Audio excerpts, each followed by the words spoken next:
What's up? We're Dead Girls Academy, and this is how we beat the Reaper.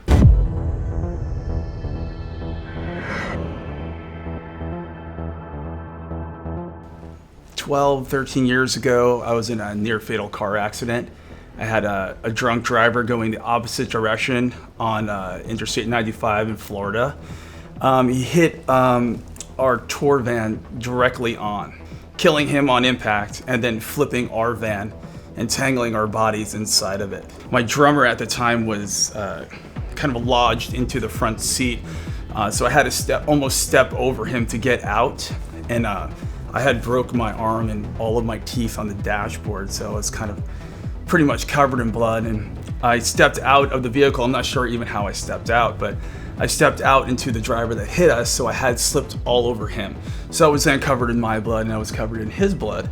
And I was walking aimlessly, kind of like Carrie, if you've ever seen that movie, on the interstate, just drenched in blood. And people started running over and asking, if I'm okay, if I'm alive. But obviously I was walking, I was coherent. The first thing this person thought of doing was to find my phone and calling my mother and letting her know that her son was dead, while I was still awake before the ambulance got there. So I would say around less than 20 minutes later, I passed out, because I was taking in so much blood from my mouth being, all messed up.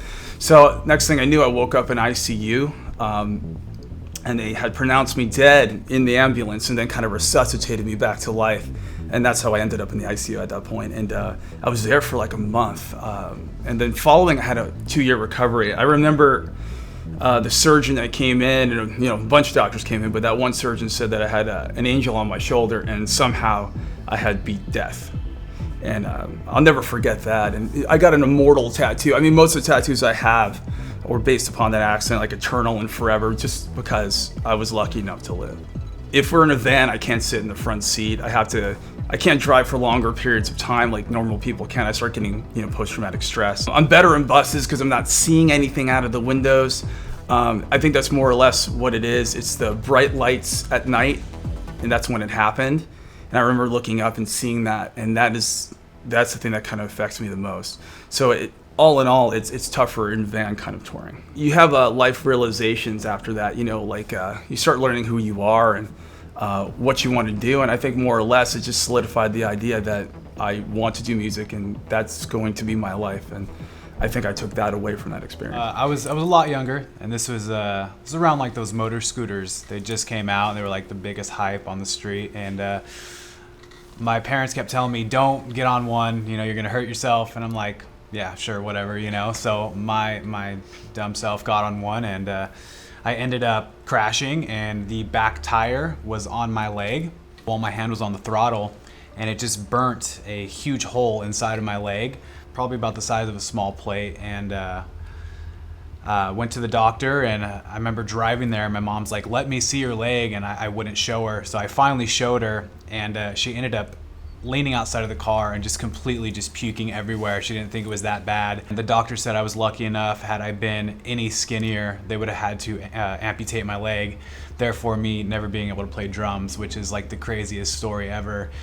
So yeah, I've got a scar this big on my leg where they had to just shut my leg. It's pretty crazy, but didn't die, but definitely insane. When I was born, I had something called a diaphragmatic hernia, where your internal organs, your heart and your lungs and everything, they're in the wrong spots.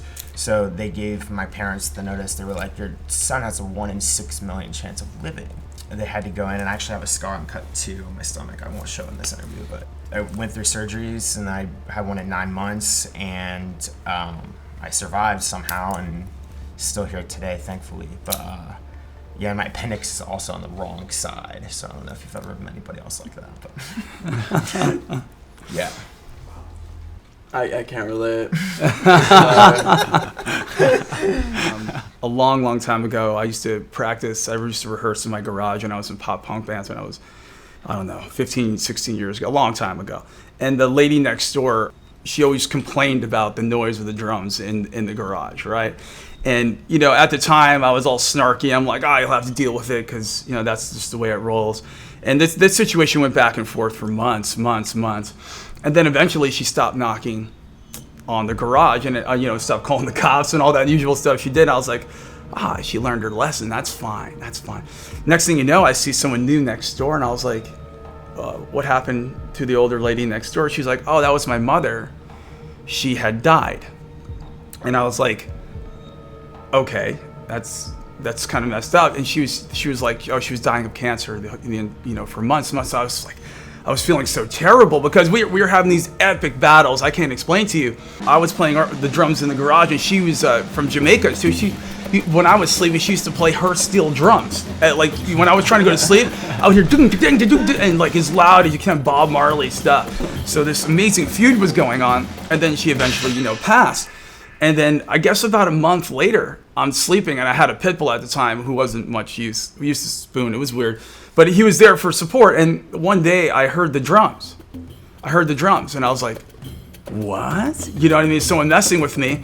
And then I tried to go back to sleep after that. I woke up, and there she was beside my bed, just waving at me like this. And I'll never forget it, and it's as clear as day. And I tried to wake up my dog, who should have woke up immediately, and he just was like, he looked up, we were both looking at this thing, and then it just went away.